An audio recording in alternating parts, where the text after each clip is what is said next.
What's going on, folks? Curtis Wilkerson and Scottie Bordelon of Natty State Sports coming to you with the Monday episode of the Pod at the Palace. Scottie, we could talk ball, I think, every day, all day, but it's, I think it's safe to speak for both of us when I say it's a lot more enjoyable to do after a Razorback win. Easier for sure. Yeah. Even when the season's been kind of a mess. And, hey, man, that's exactly what Arkansas did against Georgia on Saturday. And look, like, even with this season not going near the way I think anybody expected it to, Arkansas did what they were supposed to do in this game, right? I mean, it's when you play Georgia at home in basketball, that's just a game that you have to win, and they found a way. Yeah, you're supposed to beat Georgia at home. There's no doubt about it. I thought that the Saracen line, when it came out, and other lines from like other places that do such things, had Arkansas as a favorite. I was surprised. And, I was talking to my dad before the game, and he was like, those folks are outside of their mind. But it's like they know. You know what I'm saying? And I think Ellis was sweating it out with, like, the last T-mark free throw with, like, 0.8 left. And so everything happens in a game, and then it comes down to something that, takes place in the last 0.8 seconds. So, yeah, they know. But it was good to see Arkansas win a game at home. That it was. And it was their first Saturday win in SEC play. Their first. So that's nuts. I didn't realize that. You're 100% right. Yeah. Yikes. It'd been Auburn and then a bunch of road games on Saturdays. It was good. Like, the crowd about what you expected. Yeah. I feel like it was about what we predicted, like 12 or 13. I mean, at tip-off, I was like, dude, this is 30 minutes. Good, 30 minutes before tip-off, I was like, dude, this crowd is going to be cheeks. But it filled in a little bit. And I think the biggest thing was the Razorbacks gave them a reason to get as loud as they could, right? Which was nice, because there were times. I mean, especially early. Was it you that said to me that it felt like just like a G League game or something, or like a women's basketball game or something? No offense, but like I had a couple thoughts in the first half, and I've had these thoughts in the past too, as I covered the last couple of years of Mike Anderson. So, the loudest thing in the gym at some points in the game was the ball hitting the floor. Yeah, and the crowd at one point did not even sing along to Red Solo Cup. That's tough. When DJ Derrick played Toby Keith's Red Solo Cup. People didn't even sing along to it, so it was kind of just like they were there floating through the game, almost like both teams were. Yeah, for a while. Well, I feel like the halftime corgi race just provided a jolt to the building. Yeah, and in the second half, it carried over to play. So I was excited about that. Yeah, but no, seriously, I thought the corgi race was awesome. I lost money on the corgi race. Did you? Yeah, no, I was all in on Peppermint Patty. You should have listened to me, bro. Yeah. No, that was fun, man. The only thing that would have made it better for me is if it was a wiener dog race for obvious reasons. You should have brought Slim Jim. Oh, dude, he would have lost. Dude, I think the corgi race was such a hit that they should just keep going with like different, breeds of dogs. Yeah, get every kind of weird, short. But they got to be small though. Small dogs. Yeah, because you can't have German Shepherds in there. No. Maybe you make them do a down and back. Yeah, maybe you got to get creative. Maybe you put like the braces on the baseline. So like you ever seen like Whippets do dog races? Do a Whippet race in Bud, dude. That would bring the folks out. Now we're talking. You have them run down and backs and just smash that board and then just have them kind of catapult back. That would be electric. Must you want entertainment? It was literally was the shortest race I've ever seen. It was like. It was Peppermint Patty was like so much faster than all the other dogs. It was that race was over in like 2 seconds. And then we went like 2/3 of the length of the court, which was weird to me. Just past half court. Yeah. I didn't get it. Yeah, that was kind of strange. But no, I think you're onto something there. Honestly, listen, he's got to hit us up, man. Like, we're doing his off-season work for him in the portal right now. Like, we're giving him ideas for entertainment to keep butts in the seats. Like, what's next? Like, what do we have to do to get on staff, or maybe he needs to partner with Natty State Sports. I don't know. We'll have to talk to him about it. So maybe he should do a pod with our network. Yeah, maybe he should. I think he should. That'd be great. He needs to answer some tough questions. He could have players on during the week or assistant coaches that we never talked to. I'm sure they'd love that. Oh, man. But address some of these rumors, Eric. Like last week's podcast that you would have done would have been electric. Yeah, come on, man. Yeah, let us know what's really going on here. God, yeah, it's nice to get a win, and it does not move the needle at all in the big picture of things. Like, the metrics are still in shambles. The record is 12-11, But you just take any win you can get any way you can get it at this point. I loved your tweet at the end of the game yesterday. It was like Arkansas beats Georgia. The details don't matter. A win is a win. Yeah, dude. It doesn't matter how you got it done. No score, no stats, no leading scores, none of that. No, and it was dicey there at the end. Yeah. I really think, for us at this point, and tell me if I'm wrong, but I feel like the healthiest approach maybe to covering what's just such an inconsistent basketball team is to evaluate each individual game like through its own lens, right, without getting too caught up in what's happened in the past or what's probably going to happen in the future. Because I think a lot of people probably looked at this win. I could tell from my mentions on Twitter, and they're like, yeah, but we know how it's going to be the next game, right, or you're not going to be able to rely on this guy, against Tennessee. And yeah, all those things are probably true. So maybe we just talk about this game in the lens of the 40 minutes that they played, mm-hmm, and then we just move on. It doesn't have to be about will it translate to Tennessee, because guess what? No, it won't. And the LSU game didn't translate to the Georgia game. That's just the way it is with this team. Yeah. And Muss even alluded to that when he was like, hey, you know what? With this group, our lineup's probably going to be matchup based from a night-to-night thing. And so what I heard was he's going to start 20 different lineups. Exactly. Yeah. And he's at 13 so far. He's cooking, he can man. get there. Yeah, he's cooking. But let's, with that thought in mind, just given what we watched on Saturday, let's grade this thing out a little bit, shall we? I'm going to start with just overall, like a big picture for this. I was thinking about it this morning, and I feel like for the game itself, I feel like I give Arkansas a solid B for what they did against Georgia. Like, you avenged a loss that you took on the road. The Eric Musselman revenge tour has begun. We know how he is with those things. I don't know even who else would even qualify for that. I guess Kentucky and LSU, I think, are the other two teams that they've taken an L to that they play again. I think so. So, okay, we'll call it a revenge tour. But, Arkansas lets a double-digit lead slip away. They were down at one point there late. It's adversity that they haven't handled well in the past. I wouldn't even say that they've really handled it well in this particular game, but they won. Like, they figured it out. They got it done. So, I mean, Georgia came back from that deficit, took a lead, and then Arkansas regained the lead.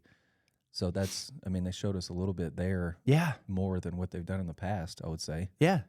I mean, they lost by double figures the first time they played those guys. And so you flip the script, you got to win.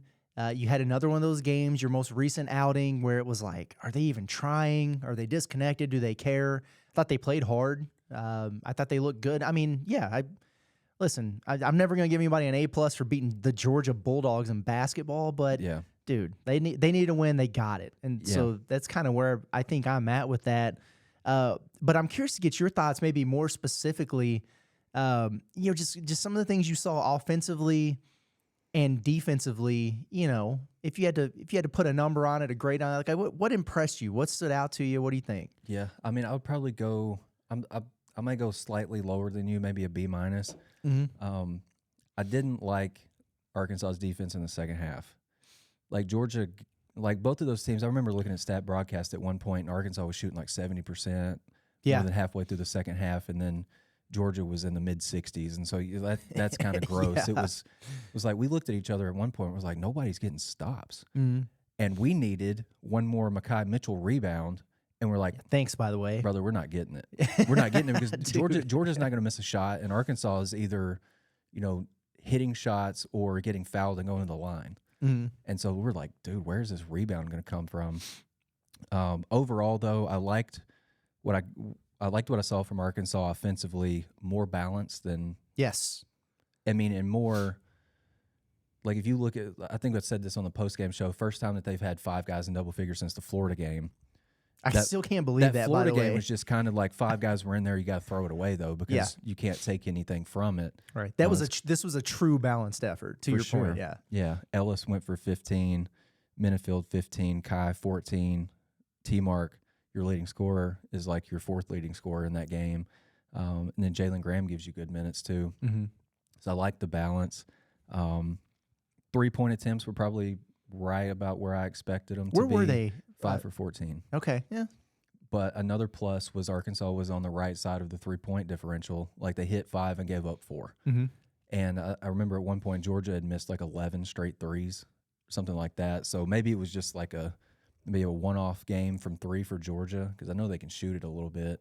But you take it's a make or miss, right? Yeah. They missed them. Yep. Arkansas did a solid job on the glass. They actually won the rebounding battle too. It's always a good thing for this team. For sure. Bench points were good, 44 to 20. Mm-hmm. I think there's a lot that you like from that. And then obviously, like I kind of teased it when I was posting my story on Kai and Jalen Graham last night. Like, if you're looking for a player of the game, it's easy. It's L. Yeah. He was fantastic. And one of the reasons he played a season high in minutes was he defensive rebounded, and he came up with 3 steals. And so that's a surefire way to stay on the floor. He was guarding power forwards. And he was guarding Which power Georgia's forwards. power forwards aren't really power forwards. I'm But going to hey, have to go back and look at that and see just how much. But, I mean, I'm not doubting Eric, what he said. No, I've learned to not do that. The ball movement, I thought that was great. 227 passes. That's like 100 more than they've had in a loss in the last couple weeks, I think. It's really good. I remember after one game, Muss said they had 100. It was either 165 or 145 passes in a game. Yeah. And I think he said last night they had 119 in the first half. It's good work. And so it's actually pretty good balance there too, because somebody on Twitter asked me, like, how many of those 227 came in the first half versus the second half when they were going against that 1-3-1 zone, which on the surface, it kind of appeared like that messed with them, but it really didn't. I mean, Arkansas continued to score. They had some turnovers there, but it wasn't really because of the damn trap. It was because Keon Minifield kept stepping out of bounds. Right. So I actually thought they handled that pretty well, and they kept it moving. When you're going against a trapping zone like that, it's just gonna look weird. Like, you can't run sets against that. And it was so extended. Very right. Extended. So, Yeah, there were times where it was like, it felt like only T-Mark and Devo were touching it. Yeah. And then all of a sudden it would get to the middle or right at the top of the key or the free throw line, and then L just stashed in that left corner, ready to bang a 3. The knockdown catch and shoot guy, L. Ellis, from the corner. Yeah. At one point, I think I looked at you and I was like, dude, they need a shooter on the floor. And then you're like, L hits a 3, and he's like, they got it. He's right there. There was maybe, I can't remember. I think it might have been the start of the second half. At one point, you looked over at me and you were like, rank the shooters on the floor right now. And I said, Chandler Lawson 1. But, it was just kind of crazy. You kind of alluded to it, I think, so I know where you're headed with this, but like, if you had to, who was your A+ guy or the game ball or the gold star, whatever the hell teachers give students who do a nice job, like, if you had to pick one, who was your guy in this game? Yeah, I think it was. I think it's L. I mean, you mentioned it too, like just the mental fortitude it takes to go from not playing at all the last 2 games, and he didn't even play in the game that they blew Missouri out. Right, did not even play. Yeah, that's a good point. And then LSU was almost the opposite of the Missouri game. They tried everyone but you. Still didn't get in. But it's like, maybe he's only going to play when he can guard 4s. Maybe so. It makes no sense to me, and it's such a weird deal with L. I kind of went through. I'm glad you touched on that story, because I was just looking at his season, kind of in a microscope, and it's like he starts 3 or 4 games, and then it's not like he just gets replaced in the lineup and he's the 6th man all of a sudden. Like, he's just not playing. Yeah, like the minutes are so few and far between, and then he comes back and he starts 4 out of 5 or whatever. And then I think he played like 26 minutes over the course of 6 games. So he's just not playing at all. And it's the same deal. Then all of a sudden, boom, back in the lineup, and then you don't play at all for 2 games. But every time he's like so far removed from the rotation where you're like, I guess this is finally it for L. Like, he must not be handling this well. Yeah. We're not going to hear from him again. How many times have we said that? That's probably it for him. And then he has the Duke game. Yeah. Or he has the Texas A&M game. Or he has the Georgia game. But whenever they give him another shot and let him rock a little bit, he always has a big performance, and it always coincides with a win. Yeah. Now, here's the question. What's he going to look like against Tennessee on Wednesday? My guess, probably not great. Yeah. And then we'll run into the same situation. Then in 2 weeks, he'll appear again, and he'll win Arkansas a game. I don't think he can guard one of Tennessee's 4s. I don't. No, yeah, you probably don't want to put him on Toby Awaka or Jonas Adu or whoever the heck. That's not happening. Or Josiah Jordan James. I wouldn't want that matchup either. Can I read you his minutes in SEC play, game by game? Yes, please do. Hammer home the point here. It's freaking wild. Yeah. Auburn 7, Georgia 1, Florida 3, A&M 31, South Carolina 23, Mississippi or Ole Miss 23, Kentucky 32, DNP 37. It's just, I mean, like, and people wonder why this team is so inconsistent. And I'm really not blaming Muss here because I understand, like, you also have to produce. Like, it's not like L was just killing it and then his minutes were fluctuating. But he is the poster child for the inconsistent rotation. 100%, man. It's so crazy. But hey, good on him for responding the right way, having a good attitude, and having a good showing. Hopefully he can stack some games. Yeah. I think he's clearly kind of the game ball guy. But, I mean, there were others who impressed me. I'm not going to steal your thunder on the front court because I know you touched on those guys and it was a good story. But I will hit on Minifield. Yeah. Again, like outside of just not knowing where the out-of-bounds line is, one of our favorite guys who's always in the chat, Kingsley, he responded to one of my tweets and he was like, did his shoe size go, like, did he go up a shoe size and now he's just stepping like his toes on the line? Yeah, I don't know. That was nuts, but I thought he was really good. Yeah. He made a 3, but he was way more efficient in the paint than he has been. I think he was 6 of 11 from the field, if my memory serves me correctly. Yep. I thought he was good on the defensive end of the floor too. He had that one play where he literally just rose up and blocked the dude's 3-point attempt and then took it coast to coast. That was perfect anticipation. Yeah, the only thing he didn't do was hammer the dunk. I went back and watched it because I was like, oh, did he baby dunk that? Like I used to do that in like sophomore year or whatever. But he was over the rim. Like he could have dunked it if he wanted to, but hey, he's a smart guy. He was like, no, I'll just get the 2 points. It's fine. Right. But I was really impressed with Minifield, and I put a short out today, and I get it. Like they can't have Keon and L on the floor together against certain teams. Like they're not going to be able to get away with that against Tennessee. But in matchups where they can, I like it. I had a lot of fun with it because either one of those guys can play on or off the ball. I think it takes a lot of pressure off Tremont Mark as a creator there. So I was a fan of it. So when there's a matchup that's favorable where they can hold up defensively, sign me up for that. But yeah, I liked Keon, and I know you got some thoughts on the front court there. Yeah, for sure. I mean, I thought that Jalen Graham and Mekhi Mitchell were really good, different halves, but they were really good. Yeah. Yeah, wow, that's true. Graham had 10 of his 11, I think, in the first half, and then Kai scored 14. And I looked at after the game, I was just kind of like, it felt like he had 4 and 4 forever. Yeah, and then all of a sudden he finishes with 14. And so he scored 10 of his 14 in the last 5 minutes. That was big. And he had like a layup that gave him a lead. He hit a couple free throws that gave him a lead. And so it's not just like they were, you got a 4 or 5 point lead and he had to lay up just to kind of give you some cushion. They were like much needed. Very clutch, buckets. Yeah.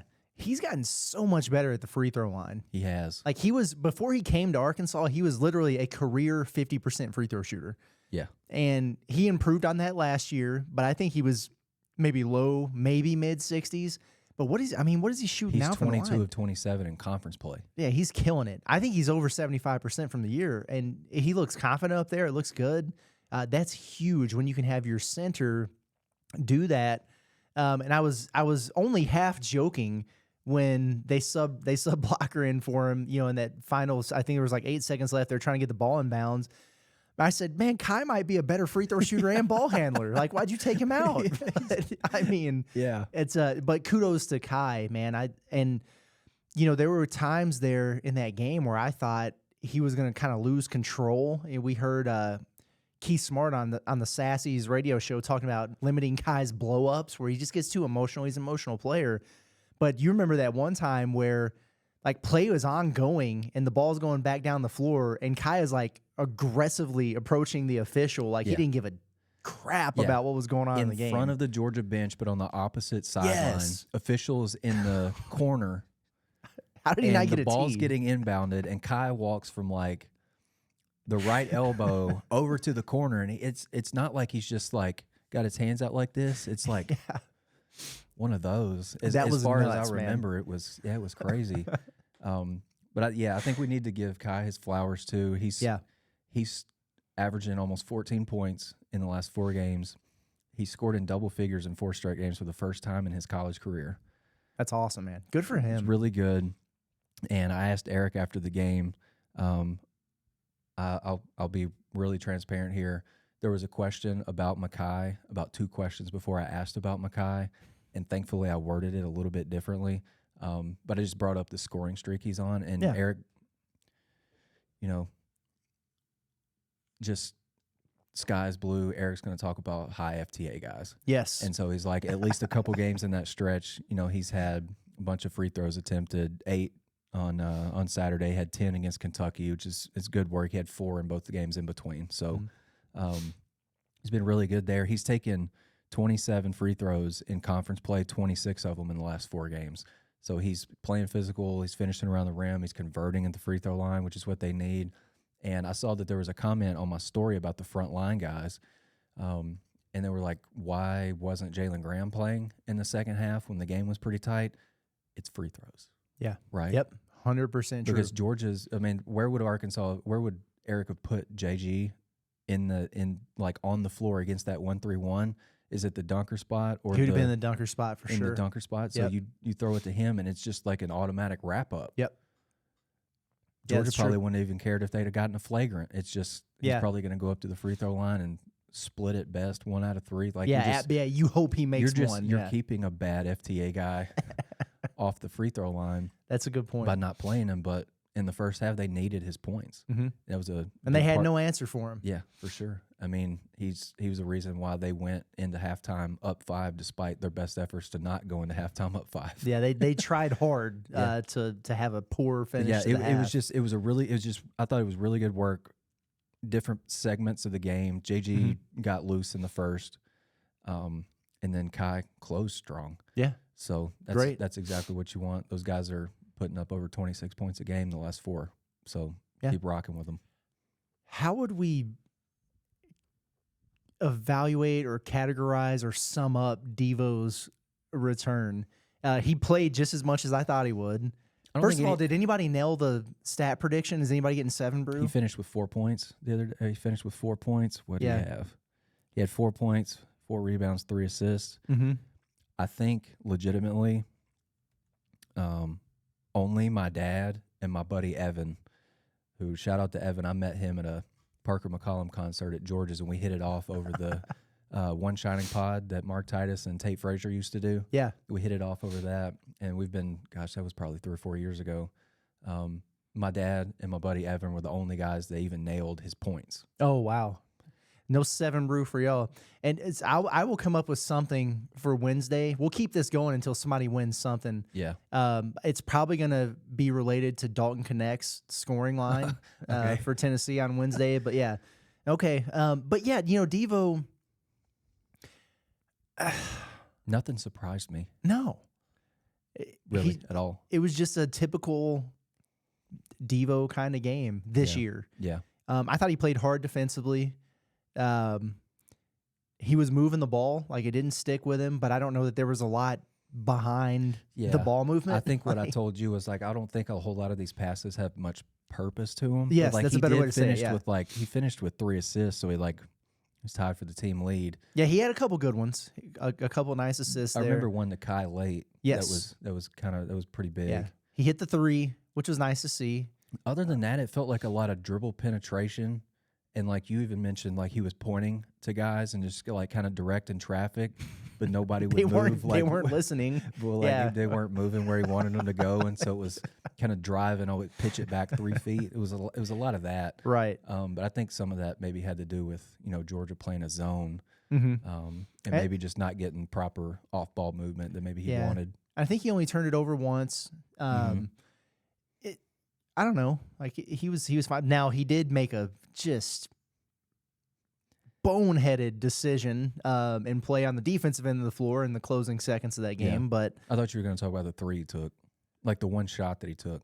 It was like a 30-footer. It was, and of course it went in. Yeah, 3-0. Yeah, he's back, baby. But I mean, listen, it was good to see him back. Musk said that he actually asked to come out of the game, like 'cause the conditioning wasn't there at one point. I guess that kind of surprises me, given it's Devo and he's like the Energizer Bunny or whatever. But hey, he's been gone for 2 weeks, so. But good to see him back in there.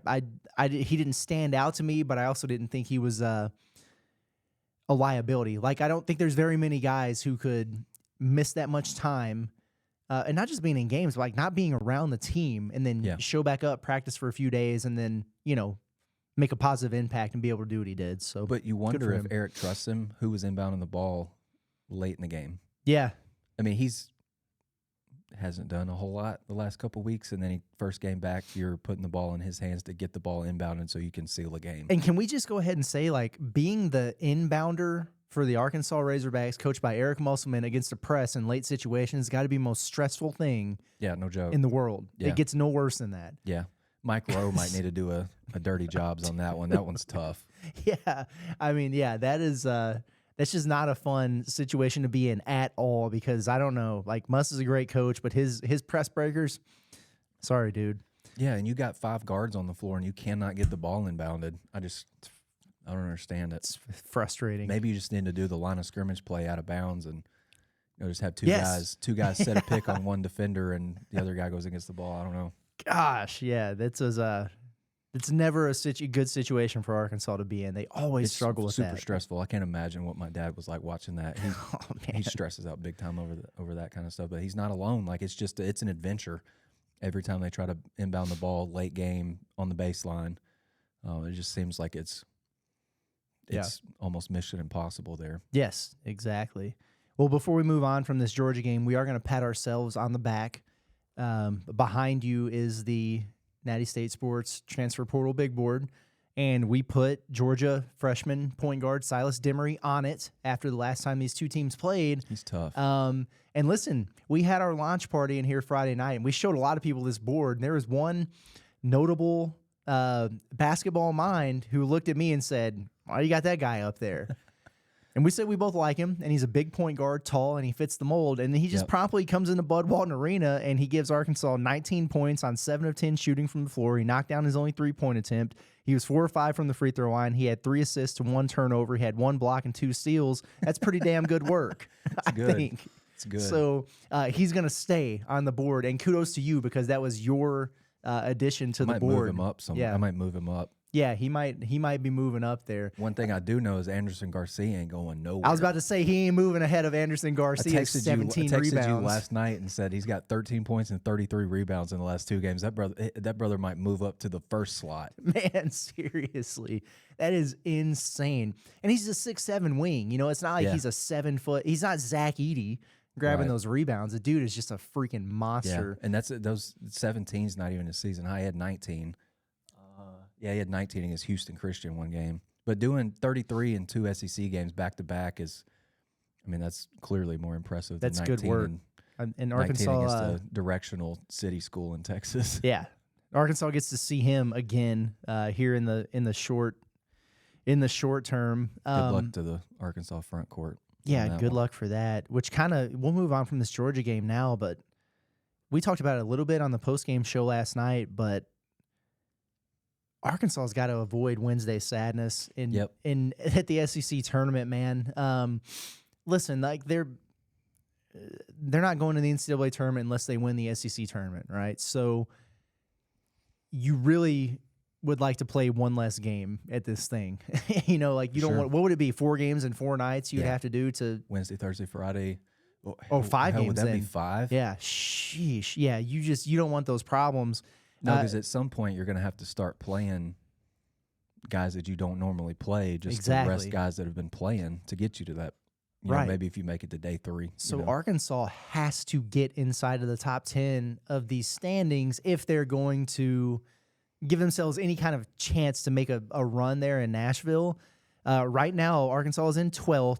I think that you can comfortably say that they should probably finish ahead of Vanderbilt and Missouri. I mean, they got a 2-game cushion on Vandy. You get them in Bud Walton. You got a 3-game on Vandy. Is it 3 games, 4 games? It's a 2 games. Yeah. So Arkansas's 3-7. Vandy's 1-9 right now. Who did Mizzou beat? Mizzou hasn't beat anybody. Sorry. Okay. Mizzou's 0-11. So you're 3 games up on Mizzou. Vandy's 1-9. You're 2 games up on them. Gotcha. And so Arkansas, they're a half game behind Georgia. Okay. But you need to pass 2 more teams. Yeah. So they would need to pass Georgia and theoretically probably LSU, who is at 4-6 right now. So they're a game ahead of Arkansas. They have the bird in hand, but you get them at home. right? And so I look at this, and then you kind of have a jumbled mess there. Like there could be another team that tanks. I mean, Mississippi State's 5-6, Ole Miss is 5-5. Like you're within striking distance of those teams, but whatever. Like Arkansas has to pass 2 more to get out of that stupid opening night in Nashville. I like some of the matchups that they have to do that with some of these teams. Like they you get Vanderbilt at home, you get Missouri at home, back-to-backs. Mm-hmm. There's zero margin for error there. Like you have to win those games. They get LSU on a return. I think that's senior day for Arkansas. Yep. You have to avenge that. I know they kicked your tail in Baton Rouge. They're not that much better than Arkansas. Right. That's a game that you should be able to win. The problem, Scotty, is beyond that on the schedule. I don't like these wins they're gonna have to beat somebody that they probably shouldn't. They're not supposed to. And so if you think about them doing that at home, those opportunities would be who? Tennessee, or that's it, right? Because they got Tennessee, Missouri, Vanderbilt, and LSU left at home. Right. So then you got to think, can you pick off one of these teams on the road? You got Mississippi State, you got A&M, you got Kentucky, and you got Alabama. Yeah, nothing's telling me to this point. Nothing's telling me that you can. Right, and so if you beat those 3 teams that you're supposed to beat or theoretically should beat, that puts you you're 6-12. That's not going to get you in the top 10. I don't believe in this league. I think 7-11 could. So they have to pick off one of these games. Like who would you think would be the most likely or potential candidate for them to get?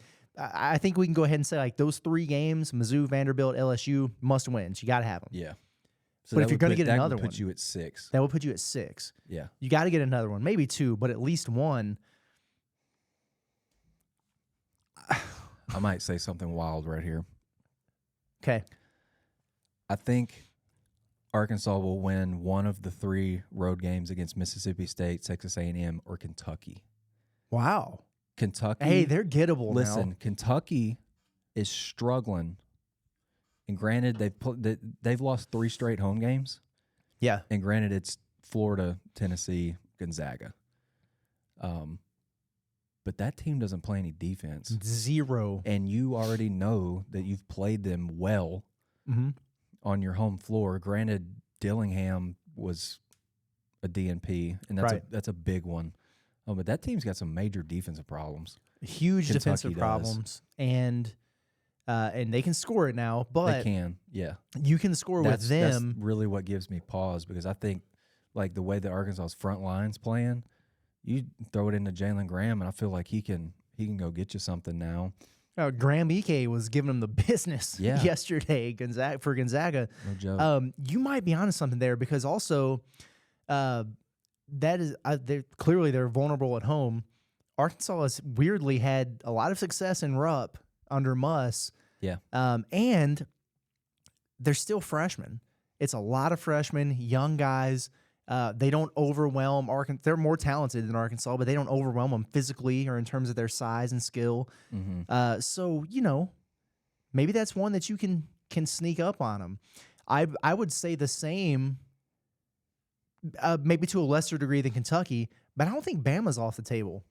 Yeah. And they can score it. Man, they can put up 1,000,000 points in a minute. But you catch them on a night where they're going to shoot 43s. You catch them on a night where they don't hit 15.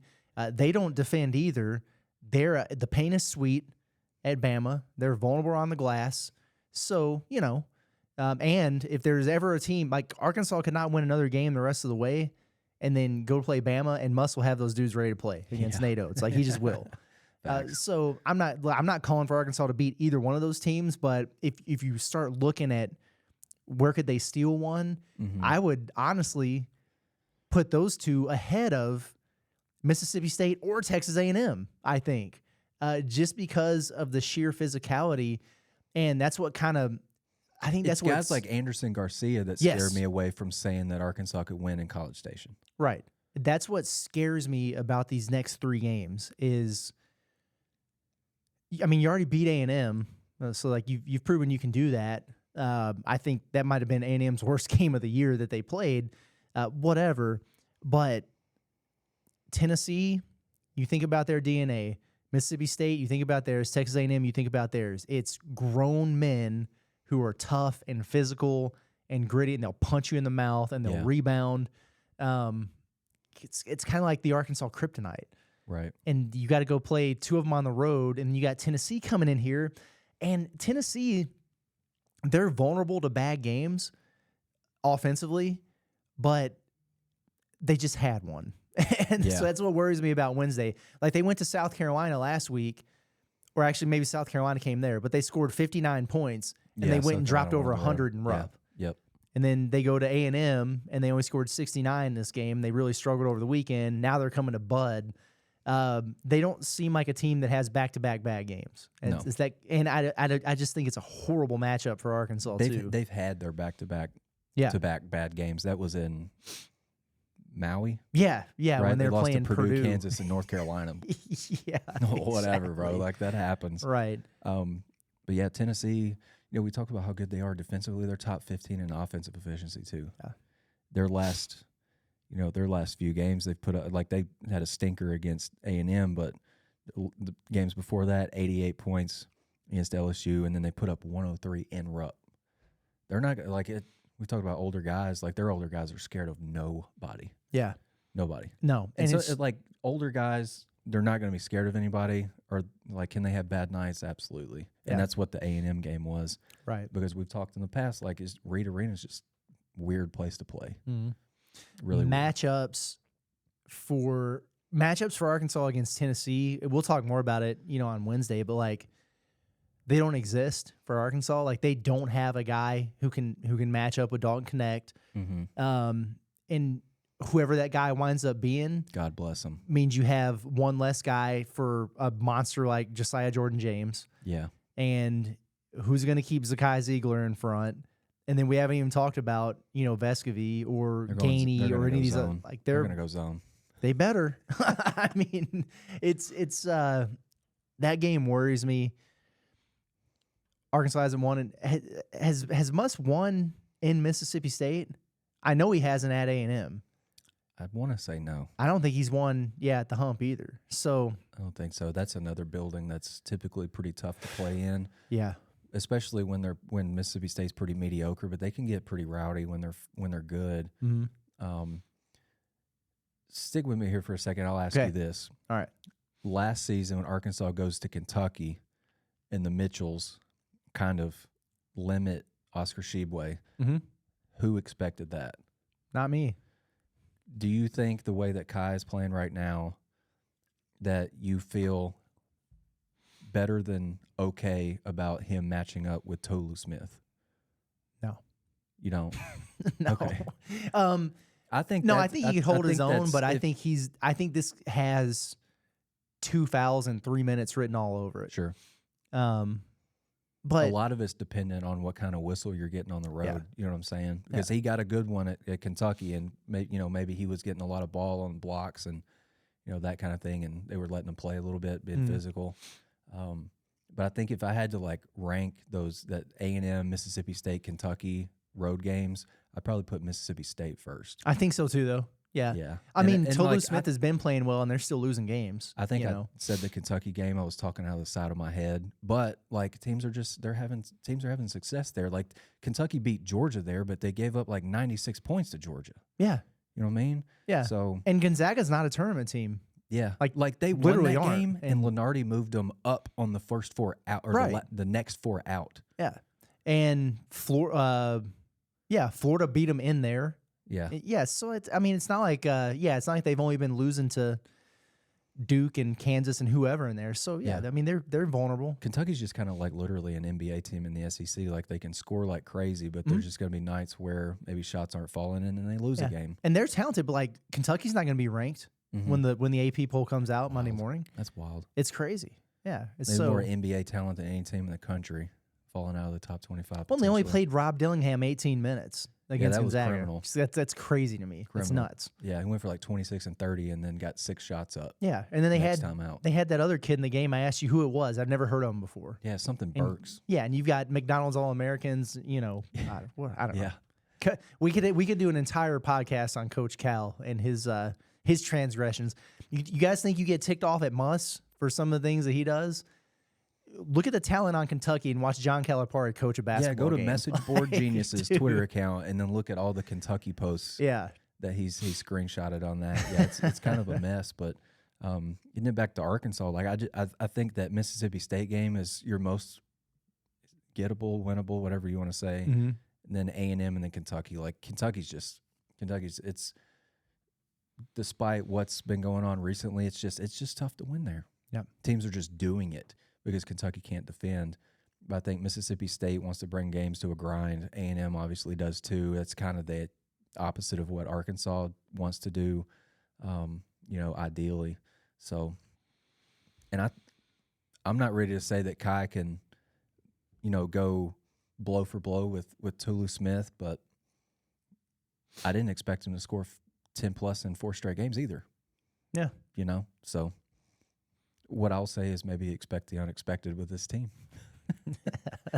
Given that's what we've gotten all right year. There. Yeah, that is some wisdom right there. Well, any final thoughts before we get out of here? Anything else you wanted to touch on that we didn't?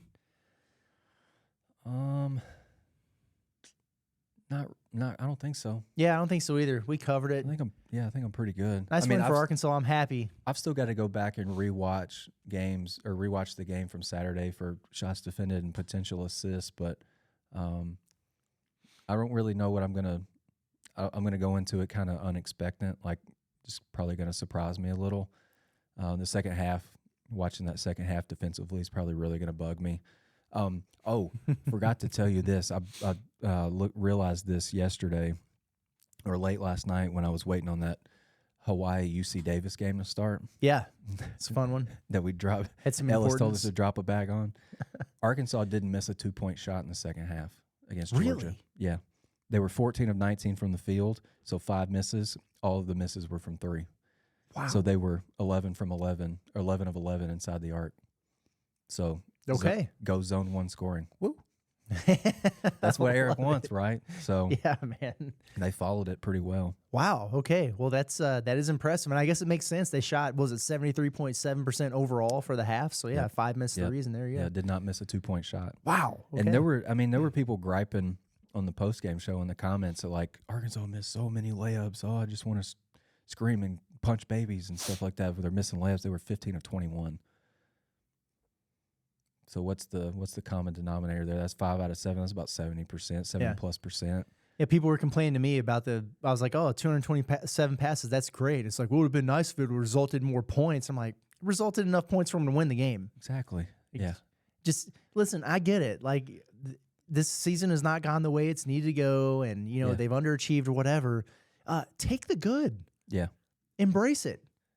I feel great today. I was more bugged by the fact that Arkansas, you look at Georgia's, their visitor stats, their layups, they made 20 layups. 20. So Georgia was +5 in layups on the road. You got out of there with a win somehow. Yeah. Take the 3 away, and you don't have the rim protection that you did last year. Yeah. So yeah, they're more vulnerable in there. But yeah, and also credit to Justin Hill. Mm-hmm. Jeez. Yeah, that kid can play, man. Yeah, he's good. He's good. He got to the line like he was just killing them getting to the line. Mm-hmm. And I told you he's like Severe Wheeler. That's what he looked like. Because I think Just they're being a generous legend. with listing him 6 foot flat. That's Did you know probably a little Severe bit Wheeler generous. still plays college basketball? He's at Washington, right? Yeah. That's crazy. Yeah. Georgia to Kentucky to Washington.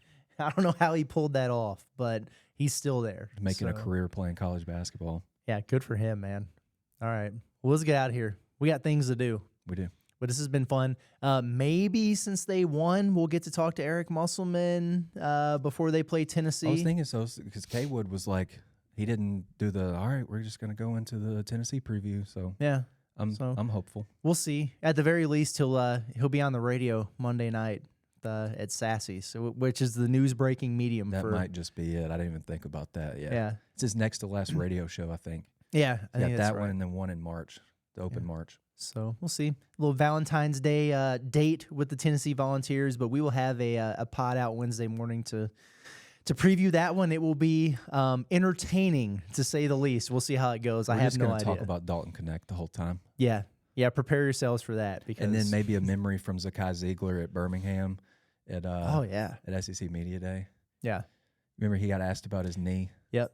He was pretty awkward about it. He did a good job. He drinks fast, by the way. Whatever that was, water or whatever. Yeah. Yeah. He's an interesting cat. Yes, he is. Yes, he is. Well, it should be fun. Unfortunately for Rick Barnes, he will not have charges to complain about after the game, so he's going to have to find something else. Do you remember the last time there was a charge called in an Arkansas game? No. I don't either. Did somebody take one yesterday? If they did, it may not have been on purpose. Yeah. I think there was one taken yesterday. Whatever. It's crazy how it went from like Rick Barnes is griping at this one Arkansas kid for taking $1 million to like, I don't even remember when the last one was. Yeah, you just can't do it now. Yeah, they've basically been phased out of the game. Right. That's crazy. It's wild. All right. Well, good stuff, my man. Let's get out of here. Again, everybody, appreciate you as always for tuning in. Make sure you jump over to the Natty State Sports YouTube and hit us with that subscribe. Click that notification bell too. That way you get let known whenever we're going live or when we got an episode coming out. We got a lot of good stuff. Baseball starts this weekend, so make sure you're checking out the Bombastic Podcast with Andrew. We got the John Neighbor Show. We got the Pod of the Palace. And if you get tired of hearing about sports, then tune into the Natty State Six Pack where me and Ellis talk about everything. I hope Nothing is everybody off listened limits. before the Super Bowl. I mean, that was mandatory. Yeah. Pre-Super Bowl listening. That was good stuff. Yeah. It's fun times. A little bit of Reba, a little bit of Brittany Mahomes, That's a little right. bit of Ed Cooley. Yeah, not necessarily for the kids, but And a lot of flyway, from what I hear. Yeah, exactly. Oh yeah, and everybody come out to Flyway on Tuesday from 4 to 6 because we'll be out there and we're looking forward to that. But it's been a good show for Curtis Wilkerson and Scottie Bordelon with Natty State Sports. It's been the Pod at the Palace, and we will catch you guys on Wednesday.